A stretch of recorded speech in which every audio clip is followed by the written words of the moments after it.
Hello everyone, myself Ami Malik, Assistant Professor, Metro College of Pharmacy, Knowledge Park, Greater Noida. I hope आप सभी ने मेरी previous video देखी होगी जिसमें मैंने एंजाइम्स के बारे में डिस्कस करा है, कौन कौन से एंजाइम्स हमारे ग्लाइकोलिसिस पाथवे के अंदर इन्वॉल्व होते हैं। अगर वो वीडियो आपने नहीं देखी then I suggest you to watch that video first. In this video I will discuss about nucleotides and coenzymes. So let's begin with nucleotides.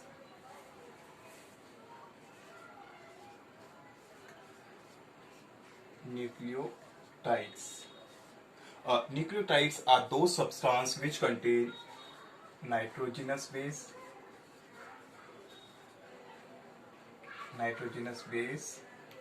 a sugar moiety, and a phosphate group.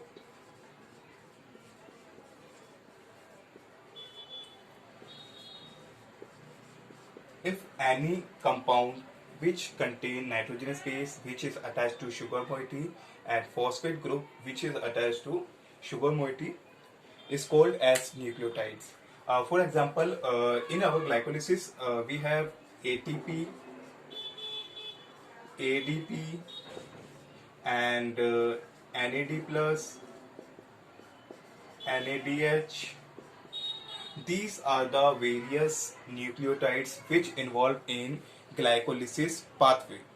So first we will discuss about ATP and ADP. If we talk about ATP, ATP is adenosine triphosphate. If we talk about adenosine, adenosine is a compound which have adenine and ribose sugar. Okay. If I draw a structure of ATP, I can draw adenosine, and this adenosine is attached with 3 phosphate group called adenosine triphosphate.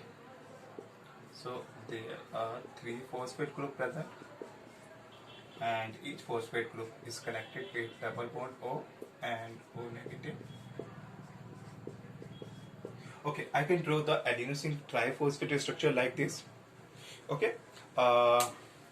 If we look at the first step, there is magnesium ion present. Okay. Without magnesium ion, this conversion is not possible. So, how magnesium ion is very important for our glycolysis or hexokinase activity. Before studying this or before discussing this, we should know some terminology. There are 2 terms we should know about: electrophile and nucleophile. No, what is electrophile and what is nucleophile? If we talk about electrophile are those compounds which are, we can say, positive in nature or which are attracted toward negative charge. Suppose electron, phile means loving, electron loving. Okay. Or we can say those compounds which are attractive toward electrons or negative charge. Okay. We can write attractive towards negative charge, and electron contain negative charge, so we can call it as electron loving or electrophile. Okay. And we can also say that they may be positive charged compound. Okay जो हमारे positive charge compound होते हैं वो as a electrophile act करते हैं. If you talk about nucleophile, nucleo means nucleus, and nucleus के अंदर हमारा कौन सा चार्ज प्रेजेंट होता है? Positive charge. So that's why we call that nucleophile. Nucleo means positive and phile means loving. जो पॉजिटिव चार्ज को लविंग होते हैं मीन्स पॉजिटिव चार्ज की तरफ अट्रैक्ट होते हैं, ऐसे कंपाउंड्स को हम क्या कहते हैं, या ऐसे सब्सटेंस को हम क्या कहते हैं? Nucleophile. They are attractive toward positive charge. Attractive towards positive charge and they could be negative charge. ये जो है हमारे नेगेटिव चार्ज पार्टिकल हो सकते हैं. Okay. In this reaction we see both electrophile and nucleophile how they interact with each other. Okay. We remind one time. Electrophiles those which are attract toward electrons, mean जो electron की तरफ attract होगा और हम कह सकते हैं कि इलेक्ट्रॉन से बाउंड करेगा. न्यूक्लियोफाइल मीन्स जो न्यूक्लियस की तरफ अट्रैक्ट होगा, और या हम कह सकते हैं कि जो पॉजिटिव चार्ज की तरफ अट्रैक्ट होगा या पॉजिटिव चार्ज से हमारा बाइंड करता है. ये नेगेटिव चार्ज होते हैं. अगर हम न्यूक्लियोफाइल की बात करें तो ये नेगेटिवली चार्ज होंगे. इलेक्ट्रोफाइल की बात करेंगे तो ये पॉजिटिवली चार्ज होंगे. ठीक है. I'm just rubbing this. Now we have known about electrophile and nucleophile. Now get back to the glycolysis pathway. So here we have adenosine, here we have magnesium ion, and this is nucleotide, this is coenzyme, and I'm just drawing glucose structure also. Suppose this is a cyclic structure of glucose, and we don't need to draw the each complete structure. Just we here draw a sixth position which has CH2OH. Okay, and we all know oxygen carry a lone pair of electron. So we have adenosine triphosphate, we have glucose, we have magnesium ion. Okay, now what happens here? This magnesium ion has two positive charged, okay, and oxygen has negative charge. ये magnesium इस oxygen को क्या करेगा, अपनी तरफ attract करेगा, और we can से जो ऑक्सीजन के इलेक्ट्रॉन्स होंगे वो इसकी तरफ अट्रैक्ट होंगे. तो एक अट्रैक्शन होएगा. मैग्नीशियम के पास दो पॉजिटिव चार्ज है तो ये दो ऑक्सीजन को अट्रैक्ट करेगा. ओके, सो ये मैग्नीशियम हमारा क्या करेगा, इस ऑक्सीजन को अपनी तरफ अट्रैक्ट कर रहा है, इस ऑक्सीजन को भी अपनी तरफ अट्रैक्ट कर रहा है. तो इसके इलेक्ट्रॉन्स थोड़े इधर की साइड शिफ्ट होंगे. तो यहां से क्या होगा कि हमारे जो फॉस्फेट और ऑक्सीजन के बीच में था, यहां से ऑक्सीजन की ट्रांसफर होगी. ठीक है. तो जिसकी वजह से हमारा जो फॉस्फेट के इलेक्ट्रॉन्स थे वो थोड़े से शिफ्ट होंगे ऑक्सीजन की तरफ, और थोड़ा सा पॉजिटिव चार्ज इस पे जनरेट होगा. ओके, एंड ये जो पॉजिटिव चार्ज है, हमने अभी क्या पढ़ा था, इलेक्ट्रोफाइल के बारे में पढ़ा था. ओके, इलेक्ट्रोफाइल्स क्या होते हैं, हमारे पॉजिटिवली चार्ज कंपाउंड होते हैं. सो इधर हमारा क्या होगा, थोड़ा पॉजिटिव चार्ज जनरेट हो गया ड्यू टू मैग्नीशियम आयन. अब ये पॉजिटिव चार्ज और ऑक्सीजन क्या है हमारा, उसके ऊपर दो लोन पेयर प्रेजेंट है, वन लोन पेयर प्रेजेंट है हमारा ऑक्सीजन का. तो क्या होगा, इलेक्ट्रॉन्स है यहाँ पे. अब इलेक्ट्रॉन्स क्या करते हैं, हमारे एज अ न्यूक्लियोफाइल एक्ट करते हैं. तो ये क्या करेंगे, इलेक्ट्रॉन्स इस फॉस्फेट के ऊपर एक्ट करेंगे. यहाँ पे देखो, अगर हम बात करें, ये वाला oxygen as a nucleophile act करेगा, एंड ये वाला फॉस्फेट जो है हमारा एज अ इलेक्ट्रोफाइल एक्ट करेगा.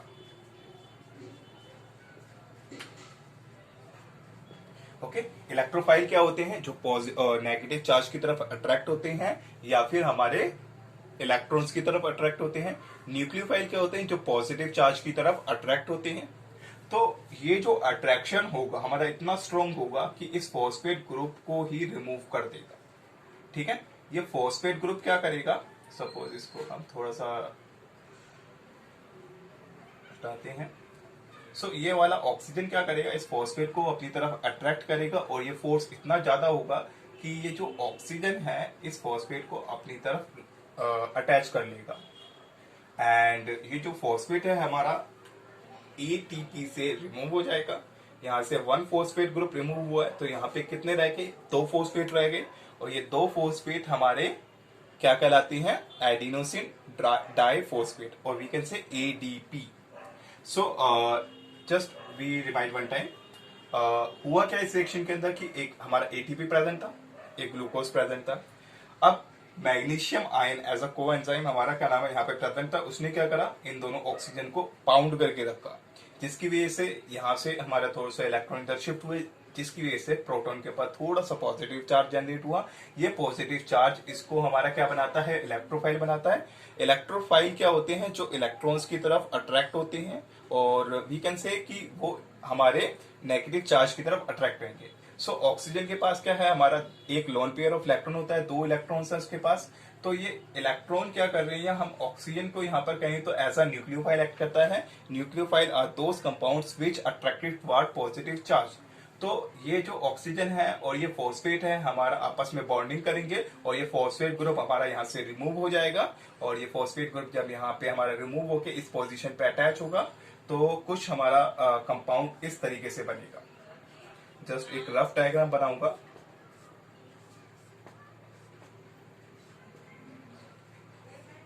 ओके, दिस पोजीशन जो हमारी 6th पोजीशन है उस पे बात करें तो CH2 ऑक्सीजन, जस्ट मैं ऑक्सीजन को इधर ड्रॉ करता हूं, एंड ये हाइड्रोजन रिमूव हो जाएगा और इसकी जगह फॉस्फेट ग्रुप आ जाएगा। तो फॉस्फेट ग्रुप यहाँ पे आ गया हमारा। सो हमारा यहाँ पे फॉस्फेट ग्रुप रिमूव हो गया। अब इस ये जो है हमारा क्या बन गया, ADP बन गया, प्लस ADP एडिनोसिन डाइफॉस्फेट, कोज इसके पास से जो फॉस्फेट ग्रुप था वो रिमूव हो गया है, 3 की जगह 2 रह गए, तो इसलिए हम इसको एडिनोसिन डाइफॉस्फेट कहते हैं। एंड अगर हम बात करें ग्लाइकोलिसिस पाथवे की, तो फर्स्ट स्टेप में क्या होता है हमारा, ये ATP ADP के अंदर कन्वर्ट होता है, और इस ATP का फॉस्फेट ग्रुप ग्लूकोज में जाके अटैच होता है। Okay, in the presence of hexokinase enzyme and magnesium ion.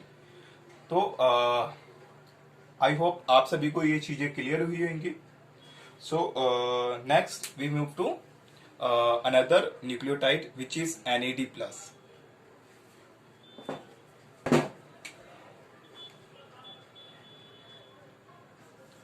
NAD plus. What is this NAD plus?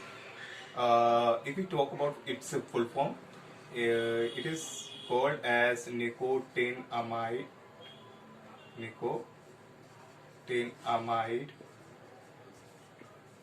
adenine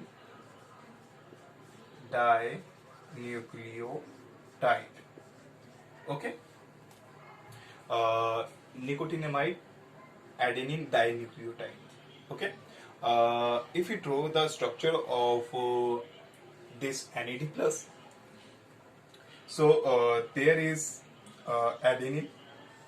just हम एक रफ स्ट्रक्चर ड्रॉ करेंगे, जितना हमारे लिए इंपॉर्टेंट है हम उस चीज के ऊपर ज्यादा फोकस करेंगे। We all know about adenine, adenine का स्ट्रक्चर हम सभी को मालूम है। सो जस्ट मैं एक इसको A को रिप्रेजेंट करता हूं एडेनिन के लिए। ओके, ये जो एडेनिन है आपका शुगर मोइटी से अटैच है। शुगर मोइटी के लिए मैंने S रिप्रेजेंट करा है, और ये शुगर मोइटी हमारी किससे अटैच है, फॉस्फेट ग्रुप से। फॉस्फेट को मैंने P से रिप्रेजेंट कर दिया। Okay, this phosphate group is further attached with sugar moiety of another nucleotide. Okay, ये हमारा एक न्यूक्लियोटाइड था। अभी हमने बात करी है यहाँ पे डाई न्यूक्लियोटाइड है, डाई न्यूक्लियोटाइड चीज यहाँ पे 2 न्यूक्लियोटाइड होंगे, तो ये फॉस्फेट ग्रुप फर्दर किसी शुगर से अटैच होगा 3rd पोजीशन पे, and this sugar molecule is attached with nicotine amide. Okay, so nicotine amide का अगर हम स्ट्रक्चर देखें तो निकोटिन अमाइड का स्ट्रक्चर कुछ इस तरीके से होता है। आपका यहाँ पे nitrogen and then 6 member ring, जिसमें हमारे 3 बॉन्ड प्रेजेंट होते हैं। अब देखो यहाँ पे नाइट्रोजन की बात करें तो नाइट्रोजन के ऊपर हमारे कितनी बॉन्डिंग होती है, 3 बॉन्डिंग होती है। बट यहाँ पे हम बात करें 1 2 3 4 बॉन्ड्स प्रेजेंट है, जिसकी वजह से नाइट्रोजन के ऊपर पॉजिटिव चार्ज डेवलप हो जाता है। एंड अगर हम बात करें इस वाली पोजीशन पे, तो इस वाली पोजीशन पे एक CONH2 ग्रुप प्रेजेंट होता है। This moiety is called as nicotinamide. Okay,